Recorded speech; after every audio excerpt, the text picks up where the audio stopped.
voorreg en 'n eer om met julle te kom praat oor wat ons doen. Ons is reisigers, maar daar's 'n bietjie 'n groter doel daar agter. Ek dink twee dinge wil ek vir julle sê. In die eerste plek is dat selfs dit wat ons doen is 'n bietjie van 'n spansport. Nie elke ou kan dit op sy eie doen en daarom het ek 'n klomp manne saam met my wat oor die jare was ons doen dit nou al 19 jaar lank. Het ek nie 'n baie groot span gehad en hy het nie baie gewissel nie. Want dit is dieselfde ouens wat kan saamtrek aan dieselfde ding.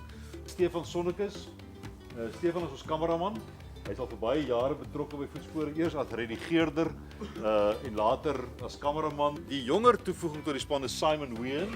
Simon is 'n Engelsman uit Namibië. Nobbe Kutse wat hier is.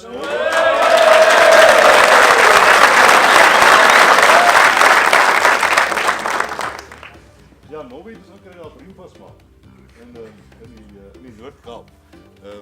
En Nobbe sê, hoeveelste trip is dan Nobbe? 7 trip. Van 10 jaar gelede eerste keer saam gery. Gideon Swart, naast myself die oudste lid van Voetspore, eerste jaar wat ons Voetspore gery het in die voetspore van die grootes in die jaar 2000 was Gideon linksvoor langs my gewees. Hier Stryger my seun. Stryger het begin saamry toe hy 9 jaar oud was. Kaap tot Kili gewees is. Ja.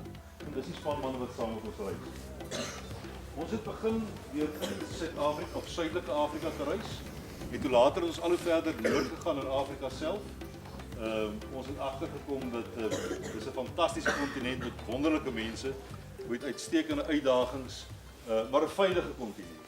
'n Veilige kontinent. En ek wil dit juist vir julle aanspoor om dit te doen as julle gaan reis in Afrika.